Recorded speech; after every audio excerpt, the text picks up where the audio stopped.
안녕하십니까. 고수익국어 강사 안종민입니다. 자, 오늘은 2024년 6월 모의평가 18번부터 21번까지 고전소설 이대봉전 한번 해설 강의하겠습니다. 자, 올해 이 시험을 본 고3 수험생, 재수생들은 아실 겁니다. 연계 교재인 EBS 수능 특강에 연계가 되었습니다. 선생님이 되게 이 작품을 강조했었는데요. 이 오른쪽이 지금 수능 특강 138쪽에 나와 있는 내용입니다. 선생님이 이제 강의를 찍으면서 요 강의도 찍었었는데요. 여기 보시면 명나라의 기주 땅에 이익이라는 이부시랑과 또 역시 기주 땅에 장한림이라고 하는 분이 서로 사돈을 맺게 됩니다. 이익의 아들 이대봉과 남자 주인공 이대봉전이잖아요. 그 다음에 장한림의 딸 장혜왕은 한날 한시에 태어납니다. 두 분은 친했기 때문에 동시에 태어난 아들 딸을 나중에 결혼하기로 사돈을 맺게 되는데요. 그때 그 명나라 황실에 왕희라고 하는 국무총리 승상이 횡포를 부리게 됩니다. 이런 간신의 횡포에 이 이부시랑은 상소문을 올리게 되고요. 결국 왕이 승상은 황제께 참소를 올려서 이익을 유배를 보내게 됩니다. 이익과 그의 아들 이대봉이 유배의 풍랑을 만나게 되고 결국 이대봉은 도수를 부려서 북쪽 흉노를 쳐부순다. 그 다음에 장한림과 그의 아내는, 즉 장혜왕의 아버지 어머니는 분한 마음에 두 분은 돌아가시게 되고요. 장혜왕은 고아가 됩니다. 그래서 결국 장혜왕은 왕위의 아들 왕석연이 늑혼, 즉 장혜왕을 억지로 결혼하려고 했기 때문에 12난양의 도움으로 이 장혜왕은 남장을 하고 이렇게 위기를 탈출하게 됩니다. 후에 장원급제하여 남쪽에 있는 적을 물리치고 결국 사적 복수와 공적인 국가의 황실을 회복하게 된다는 내용을 하고 있다고 그대로 얘기를 했었죠. 이 부분이 파란색 부분이 수능 특강에 실려 있었는데요. 이번 모의고사에서는 전체 줄거리와 관련되는 부분이 나왔습니다. 그래서 선생님 강의를 잘 들으신 분들은 매우 시간 단축에 도움이 되셨을 거라고 생각을 합니다. 자, 그러면 선생님이 올해 수능을 보는 학생들을 위해서 조금 얘기를 한번 해보겠습니다. 지금 보고 있는 표가 올해 수능 특강에 실려 있는 표입니다. 수능 완성이라는 연계 교재도 지금 나왔고요. 자, 이대봉전이 6월에 나왔습니다. 그렇기 때문에 나머지 작품을 좀 주목해 봐야 되겠죠. 이제는 9월하고 수능에 출제될 작품을 한번 예상을 해볼까 합니다. 선생님 볼 때는 조웅전 출제 가능성이 있고요. 춘향전 가능성이 있습니다. 서대주전, 그 다음에 정을선전, 그리고 맨 마지막에 설옹전, 이렇게 5작품이 출제 가능성이 좀 높지 않겠나 예상을 합니다. 그리고 공부하실 때 이 작품을 좀 자세히 공부하면 정시를 준비하는 학생들에게는 도움이 되지 않을까 예상을 합니다.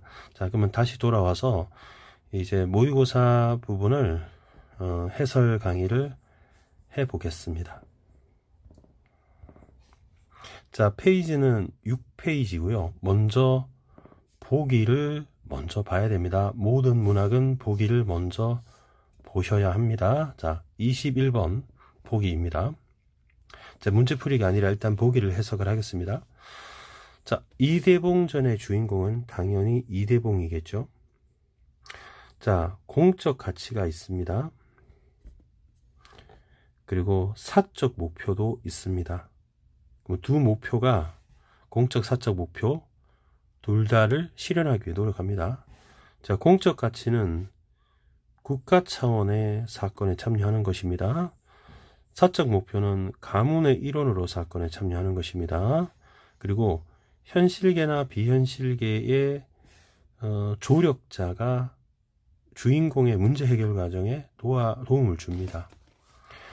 그러면 여기 이면이라는 말이 나왔기 때문에 결국 공적 활약은, 공적 활약, 공적 가치는 추구는 표면이 되겠죠. 그리고 이면의 사적 목표를 추구하게 됩니다. 그러면 이제 표면적으로는 공적, 이면의 속에는 사적. 그러니까 겉과 속이라고 생각하면 수박의 껍질 있죠. 초록색 검은 줄. 요거는 이제 표면이 공적인 거고요. 속에 있는 빨간 것이 사적 복수라는 겁니다. 그러면 이제 충이라고 하는 게 공적 이념이 되는 것이면서 또 개인적 복수라고 하는 사적 목표 추구를 정당화하게 된다. 그래서 서로 위배되는 게 아니다. 배치되는 것은 아니다. 훼손되는 건 아니다. 라고 여러분 이해하시면 되겠습니다. 자, 그러면 왼쪽을 좀 크게 만들고요. 이제 강의 해설을 좀 꼼꼼하게 할 겁니다. 문제풀이까지 꼼꼼하게 할 텐데 선생님이 여러분 이제 파란색 형광펜을 좀 준비를 해 주시고요. 선생님 파란색 형광펜은 학습과 관련하여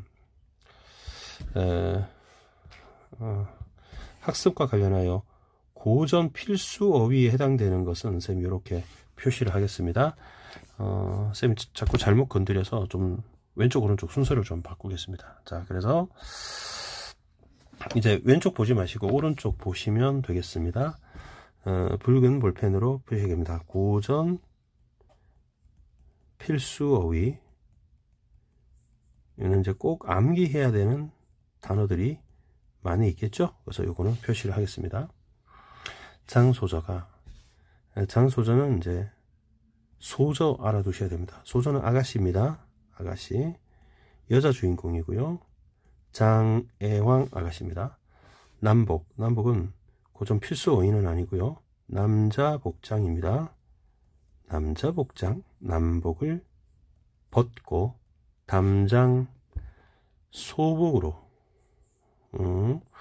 소복은 흰 옷입니다. 흰 옷으로 여복을, 여자 복장이죠. 개착 갈아입고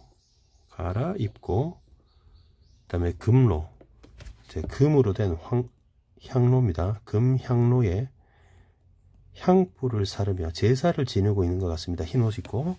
시랑이라고 하는 사람이 나오는데요. 그다음에 영위는 영혼이라는 뜻입니다. 영혼에 이제 종이를 차린 거, 영혼을 새겨진 종이. 그래서 보통 한문으로 적혀 있습니다. 그러니까 일종의 지금은 이제 그 영위를 대신해서 영정사진으로 대신하죠. 차린 후 제문, 제사 문장을 읽으니 그 글에 하였으되. 그러면 그 글은 이제 제문이 되겠죠. 제문은 쌤이 이렇게 표시를 한번 해보겠습니다. 자, 제문은 이렇게 표시를 해보겠습니다. 이렇게 표시를 하고, 자, 이어져 있으니까 쌤 여기도 빨간 볼펜으로 이렇게 표시를. 이게 제문입니다. 기억이었어요? A였어요. 기억이었던 것 같은데 이게 제 제문입니다. 그래서 누구한테 하냐면 이게 시랑에게 보내는 거죠. 시랑에게 제사를 지내는, 돌아가셨나봐요. 유세차. 그러면 유세차는 그 제문의 형식 중에 제일 첫머리입니다. 제문 형식에서 때는 바야흐로 돌아와 이런 뜻입니다. 때는 돌아와. 기축은 년이고요. 연도. 그다음에 3월 정묘삭. 여기 이제 월입니다. 월. 15일 일이죠. 기주, 이거 지명입니다. 장할림의 딸. 그럼 장할림은 장애왕의 아버지가 되겠고요.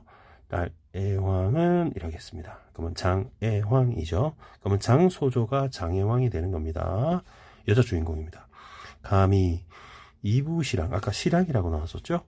그래서 이부시랑 이공이라는 사람이 보통 같은 사람이 되겠습니다. 자, 여기서 알아둬야 되는 단어는 한림입니다.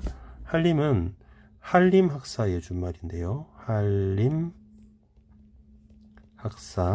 한림학사는 대통령 비서실장입니다. 대통령, 이렇게 기억하시면 편할 것 같습니다. 비서실장 정도, 굉장히 높은 직위입니다. 그래서 그 딸 애황은 바로 이부시랑 이공의 영희 앞에 아뢰나이다. 오호, 감탄사고요. 애제라, 슬프다, 이런 얘기입니다. 소첩에, 그러면 소첩 좀 가르쳐 드릴게요. 자, 여기 소자가 들어가는데요. 한자로 작을 소자입니다. 작을 소자입니다. 그래서 소, 그러면 소가 들어가면 무슨 뜻이 되냐면 자신을 겸손하게 낮추는 1인칭 대명사처럼 쓰일 수 있습니다. 그래서 아들은 소자 이렇게 얘기하고요. 딸은 소녀 이렇게 얘기하기도 하고요. 승려는 소승 이렇게 얘기하고, 신하는 소신 이렇게 얘기하고요. 그 다음에 장수는 소장 이런 식으로 표현합니다. 그 등등등. 그래서 소첩은 자기를 낮춰서 부르는 말이죠. 장혜왕 아가씨입니다. 부친의, 우리 아빠와 대인의, 그러면 대인은 어르신을 대인이라고 합니다. 사귐이 깊사옵더니, 그 위에 대인은 이시랑은 귀한 자식을 두시고, 저희 아버지는 저를 낳으시니 피차, 그러면 영어로 피차 하면은 피가 that이고요. that 다음에 차가 this 이렇게 됩니다. 그럼 이쪽이나 저쪽이나 이런 뜻이 돼요. 그래서 요거는 그 대인과, 그러니까 이공과 자신의 부친 장한림을 말합니다. 동일생이다. 같은 날 태어나다.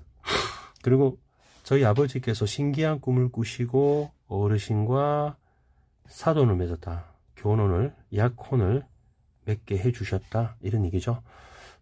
그래서 슬픕니다. 이렇게 얘기했는데 좀 잠깐 정리를 해볼게요. 이렇게 됩니다. 자, 장한림, 이 장혜왕의 아버지죠. 그리고 이제 부인이 있습니다. 자, 그렇게 되고요. 여기에서 난 딸이 장애황 소저가 되겠죠. 자, 그리고 우리 이부시랑 이부시랑이 있습니다. 성이 이시죠. 그리고 여기 부인이 있겠죠. 그리고 여기에서 난 아들이 이대봉이 되겠죠. 칼을 조금 옮길게요. 이렇게 옮기겠습니다. 그래서 이대봉이 됩니다. 근데 이 둘이서 한날 한시에 태어난 거예요. 그래서 생일이 같은 겁니다. 그래서 요 어르신하고 친분이 있으세요. 교유가 있어 친분이 있었어요. 그래서 사돈을 맺게 된 거죠. 사돈을 맺게 됩니다. 자, 근데 장혜왕 아가씨는 이 이부시랑, 그러니까 자신의 그러니까 남편의 아버지니까 시아버지가 돌아가셨다고 생각하고 제사를 지내고 있는 상황입니다. 그래서 양쪽 집에 시운, 바로 때에 운명이 불리하여 이롭지 아니하여 어르신은 간사한 신하의 해코지를 입어서 외딴섬에 유배 가시고, 저희 아버지는 어르신이 유배를 간 것에 대해서 억울한 마음과 저의 앞길이 잘못된 걸 원통하게 되어 걱정 분노가 병이 되어 중간길에 세상을 버리죠. 아버지가 돌아가셨다는 얘기를 하고 있네요. 그리고 저희 어머니 또한 아버지 뒤를 따라 세상을 이별하니 라고 돼 있어요. 그래서 여기 장알림은 돌아가시고 바로 어머니도 장애왕의 어머니도 돌아가셨다 이렇게 되는 거죠. 그래서 이부신랑도 돌아가신 줄 알고 있는 거죠. 그래서 외롭고 연약한 저는 의지할 곳이 없습니다. 간사한 적 왕희가 저의 고독함을 업신여겨서 강제로 결혼한 걸 늑혼이라고 하는데요.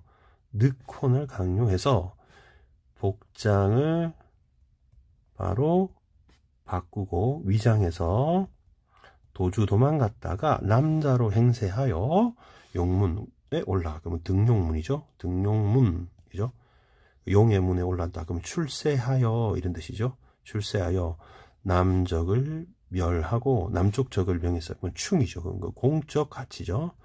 그리고 큰 대공, 그러니까 큰 업적을 이룬 것은 바로 적인 왕위를 없이 하는 원통함을 풀고, 그러면 사적인 목표가 이거였다는 거죠.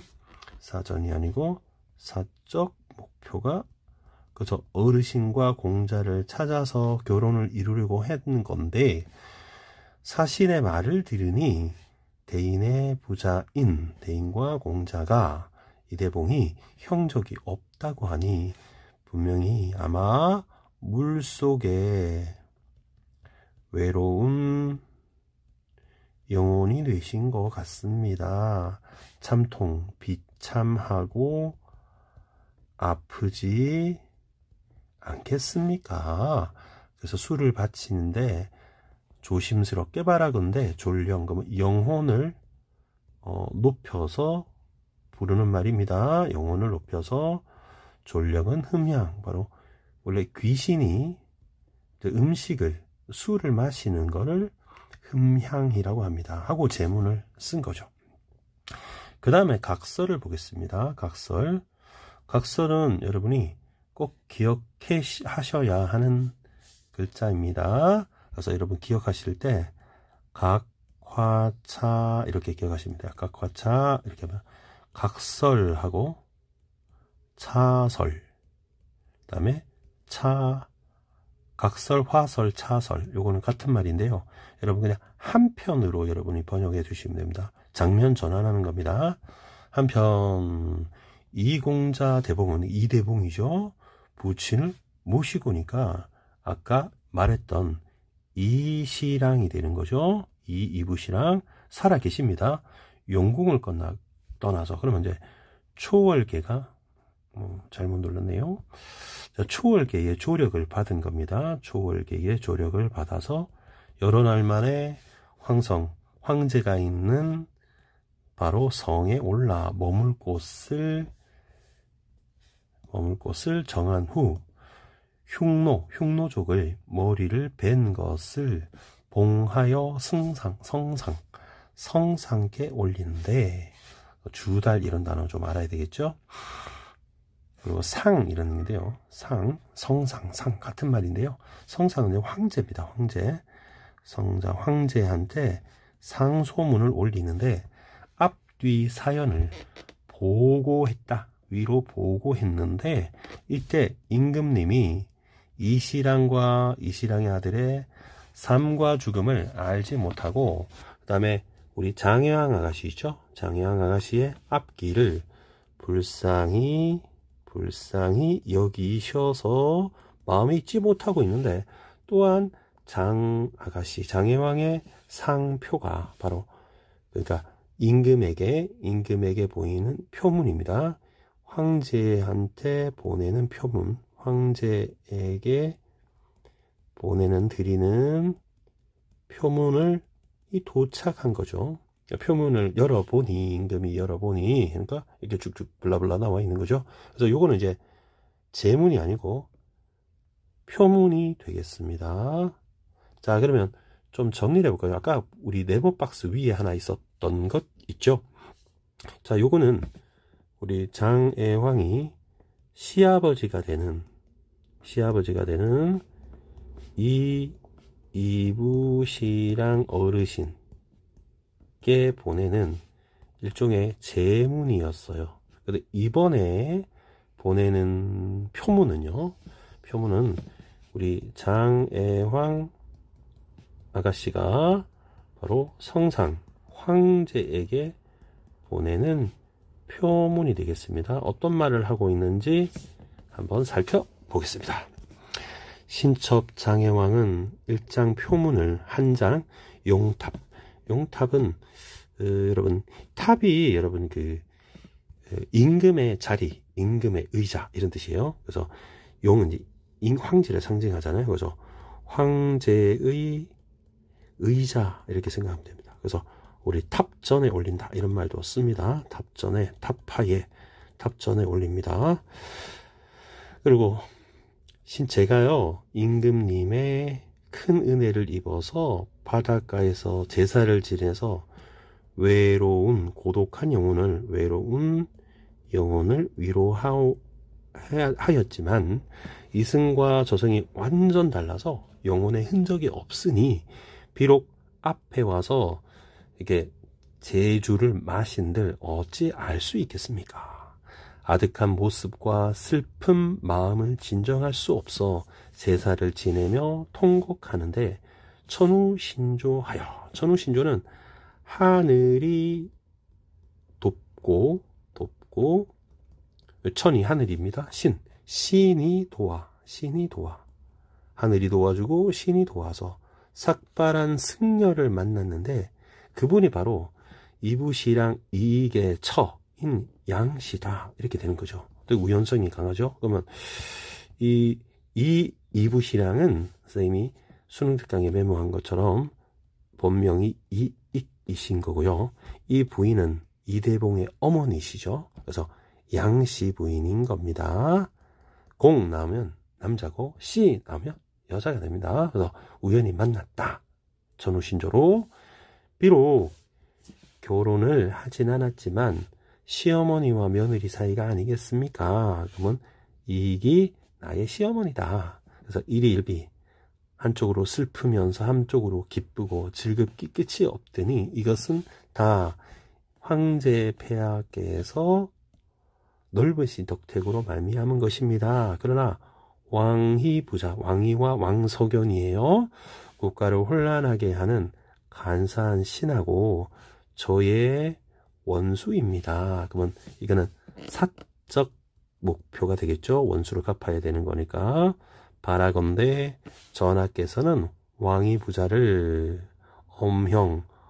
엄중하게 형벌을 내리시고, 국문이라는 단어는 임금이 직접 죄인을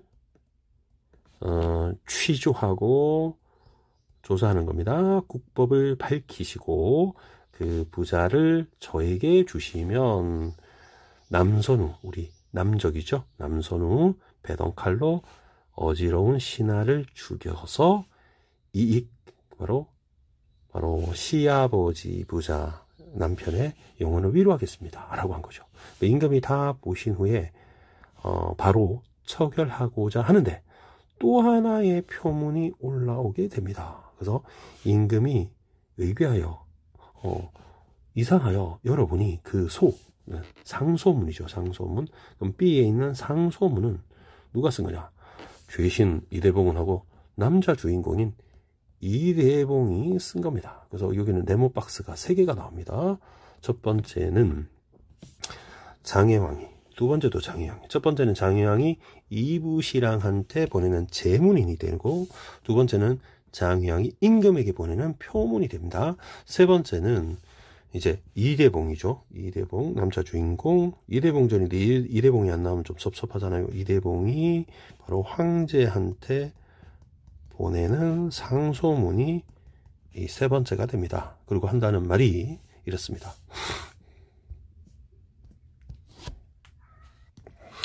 자, 죄신 이대봉은, 죄를 지은 신하 이대봉은요, 저는요, 황공함과 두려운 마음으로 머리를 조아려 절을 올리며 한장 표문을 황상, 황제의 용탑에 아까 나왔던 의자 아래 바칩니다.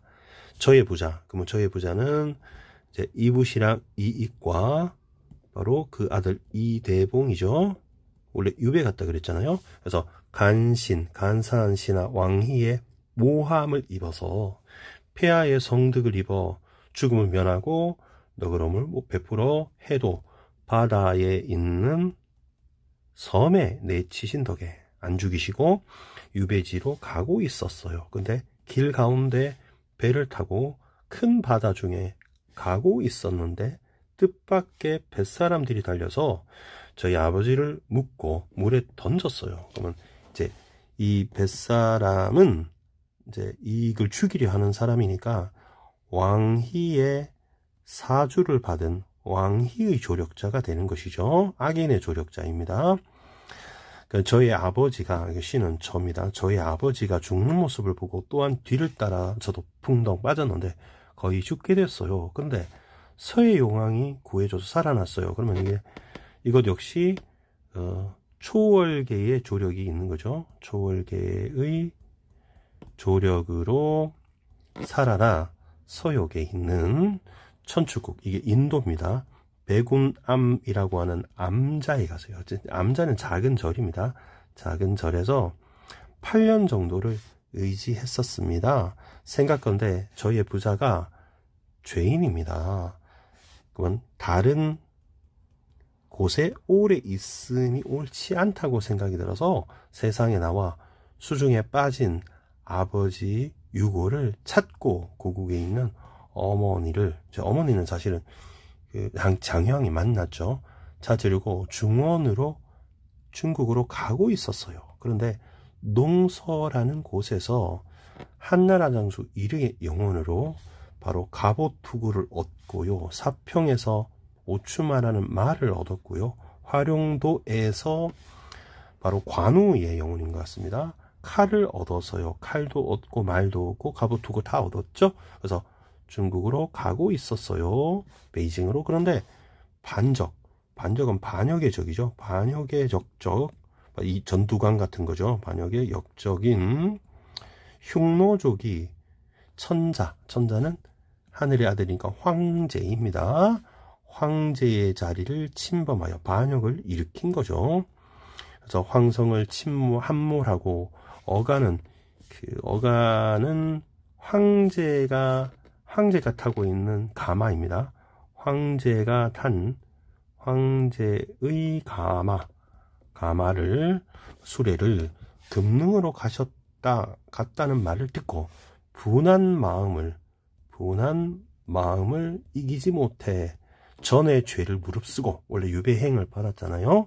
천리를 달려들어 이제 황제를 구하기 위해서 금능에 이르러 내가 충의 장군이라고 스스로 자칭해서 필마 한 마리의 말과 한 자루의 창으로 적군을 격파하고 바로 적의 장수인, 이름 특이하죠. 묵특남과 동돌수를 머리를 베어 임금이 황제가 급하심을 구하고 흉노족이 도망가기를 따라 서릉도에 가서 흉노족들을 제가 배웠어요.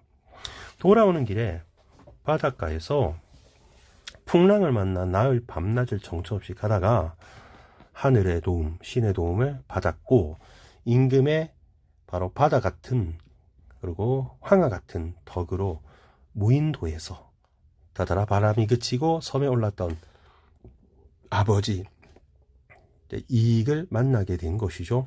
황제의 황명입니다. 기다리지 않고 감히 함께 와서 죄를 제가 고백하니 저의 아버지와 저는 죄가 10,000번 죽어도 아까울 것이 없습니다. 그러나 왕이 나쁜 놈은 국가예를 바로 어지러운 적인 것이요 저의 원수입니다. 그럼 국가의 적이니까 공적으로도 저의 원수고 사적으로도 저의 원수라는 거지. 뱃사람이 재물 없이 적소는 유배지라는 뜻이에요. 재물 없이 유배지로 가고는 바로 죄수를 무단히 살해하는 일은 만무하고 이는 왕위의 사주를 받은 것으로 의심할 바 없는 것이기 때문에 바라건대 임금께서는 엄한 형벌로 직접 조사한 후 왕적을 내어주시고 저의 죄를 다스려 주십시다 하더라 라고 맨 마지막에도 이제 네모 박스 부분인 누굽니까? 이대봉이 임금에게 보내는 일종의 표문 상소문이 나와 있었습니다. 자, 이 부분 가지고 여러분 문제를 한번 풀어보겠습니다. 사건만 파악하면 문제는 매우 쉬울 텐데요. 1번 문제, 18번 문제 77%입니다. 자, 기억 볼까요?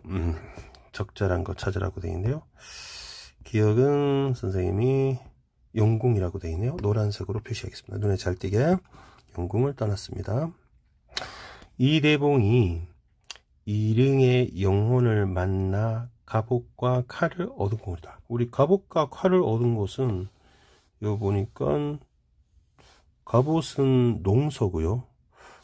칼은 화용도입니다. 그죠? 그러니까 틀렸네요. 2번 니은은 어디입니까? 해도가 디귿이고요. 니은을 찾아봅시다. 황성 바로 밑에 있네요. 황성에 올랐습니다. 자, 흉노가 침범한 곳이자 이대봉이 흉노를 처단한 곳이다. 그럼 흉노를 처단한 곳은 어디입니까? 여기 보니까 흉노를 서릉도네. 서릉도. 그럼 황성이 아니네요. 그죠? 황성이 아니네요. 흉노가 침범한 곳은 황성으로 가는 게 맞는데 서릉도에서 흉노를 배웠으니까 이거 틀렸네요. 다음 디귿은 해도입니다. 해도. 장한림 부부가 간신의 모해로 장한림 부부가 저기 유배 간 게 아니고요. 이공의 부자가 같습니다. 이공의 부자가 같습니다. 그래서 틀렸습니다.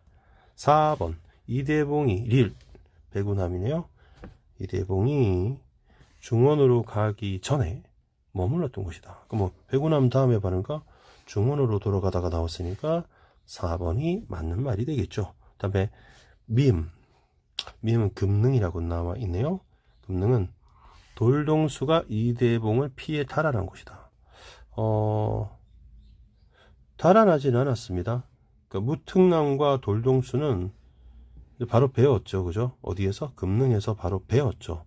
흉노가 도망갔다고 했지만 여기서는 바로 배웠으니까 돌동수가 달아난 것은 아닙니다. 돌동수는 금능에서 죽었습니다. 죽은 공간이다.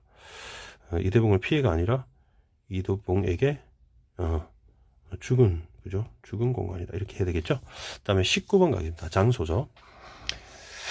아버지와 이시랑의 진진지연 사돈 맺는데 신기한 꿈에 영향을 미쳤을 거라 생각한다. 여기 보시면 불친이 꿈을 꾸시어 진진지연을 맺었으니까 1번은 맞는 말이 되겠죠. 그 다음에 이시랑이 간신의 모해를 입은 것이 시운이 좋지 않았기 때문에 생각한다. 그러면 요 오른쪽 부분이니까 시운이 불행하여 바로 간신의 모해를 입어오니까 맞는 말이 되겠죠. 그 다음에 3번 부친이 세상을 버린 까닭은 혼약이 어려진 것과 이시랑의 죽음에 대한 분노 때문이었다. 얼핏 보면 맞아 보이죠? 근데 여러분 틀렸습니다. 왜냐하면 이시랑이 죽은 게 아니죠. 그죠? 그래서 어떻게 되냐면 대인의 억울함이라고 돼 있잖아요. 그럼 억울하다는 거는 유배 간 걸 말하는 거죠. 그렇기 때문에 죽음이 아니고 유배를 간 거, 유배에 대한 이라고 해야 됩니다. 그래서 정답이 3번이 되겠습니다. 4번 왕희가 혼인을 강제한 것으로 판단해서 변복 조치했다. 그래서 보니까 왕희가 첩의 고독함을 없이 여겨 혼인을 강제하기로 변복 조치했다. 이렇게 확인할 수 있죠. 맞고요. 성례 행하지 않았으나 승례가 된 양씨를 시어머니로 되어 있다. 여기 어디 있습니까? 우리 양씨 부인 만난 거 보시면 비록 성혼 행례는 아니하였으나 시어머니 며느리의 사이가 아니겠습니까? 맞다는 뜻이죠. 그래서 맞다 이렇게 보시면 되겠습니다. 76%였네요. 그 다음에 20번 문제. 고전소설에 보면 제문이라든지 표문이라든지 다양한 글이 나와요. 그러면 그 글 바치는 사람이 누군지, 그러니까 송신자가 누군지 상대가 누군지 고려하여 글의 특성을 말해보세요. 그랬어요. 그러면 A파트는 뭡니까?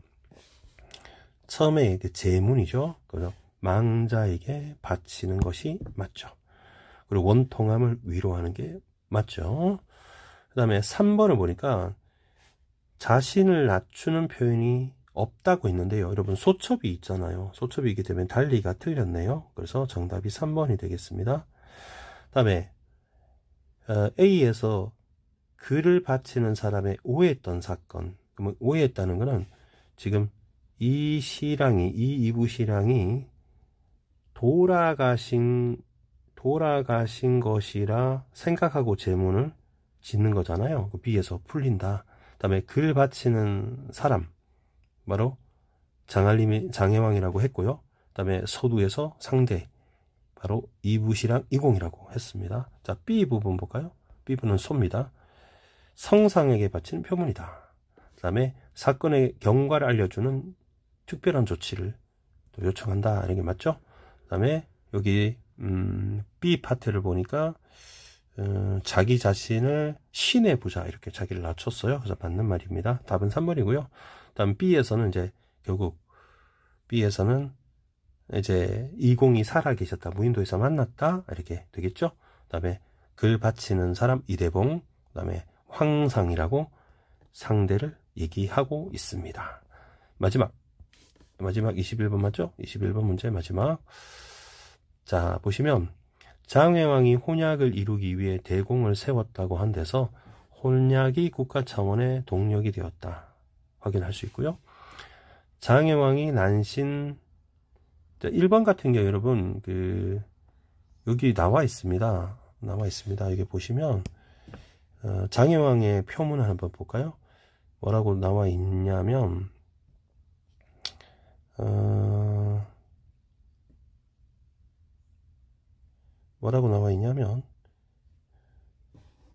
장혜왕이 얘기한 부분이 나와 있는 여기 윗부분에 있네요. 그래서 이게 남자로 행세하여 표문에 올라 남적을 멸하고 대공을 이루면 적자 왕위를 없이 하고 원통을 풀고 대인과 공자를 찾아 혼역을 위함인데 이렇게 나와 있잖아요. 그래서 1번 맞습니다. 2번 장혜왕이 난신 왕위를 국법으로 다스리는 힘을 자신에게 내어달라고 한 데서 공적 권위를 존중하되 사적 목표 실현하는 마음을 알 수 있다. 맞는 말이죠. 공적 권위도 존중하면서 사적 복수도 하겠다. 그러니까 무턱대고 막 왕위를 죽이고 그런 게 아니라는 거죠. 그 다음에 3번 흉노의 침입으로 성상이 피신했다는 소식에 분노하여 이대봉이 출전하죠. 그럼 국가 차원의 당위를 알 수 있는 거죠. 표현하던 이대봉이 천우신조로 무인절도에서 이시랑과 아빠를 만나게 되는 거죠. 그러면 비현실계의 존재가 이대봉의 공적 활약에 조력했다. 근데 우리 무인도에서 만난 건 공적 활약이 아니잖아요. 그죠? 아버지 만나는 거는 그냥 사적인 거잖아요. 공적 활약에 조력한 건 아니죠. 그리고 뭐 천우신조니까 뭐 비현실계 존재라고 할 수는 있겠습니다. 그 하늘과 신의 도움이니까. 그래서 뭐 공적 활약에 조력한 건 아닌 것이죠. 그래서 4번이 되겠습니다. 그다음에 5번 이대봉이 흉노 제압의 공으로 드네요. 성상에게 왕위의 처벌을 요구한 데서 충의 이념을 훼손하지 않으면서도 사적 목표의 정당성을 확보하려는 인물의 의중을 알 수 있다. 맞는 말이 되겠죠. 그래서 사건 스토리 판단하면 그렇게 어렵지 않은데 아마 시간 부족 현상도 있었을 거고 그다음에 연계교재 학습이 좀 안 된 친구들은 좀 어려웠을 거고요. 그래서 고전 소설은 어휘 잘 챙겨가면서 꼼꼼히 이렇게 읽는 연습을 하면서 속도를 높여가면 좋은 실력 향상이 있을 거라고 생각합니다. 고수의 문법은 항상 최선을 다할 것을 약속드립니다. 여러분 감사합니다.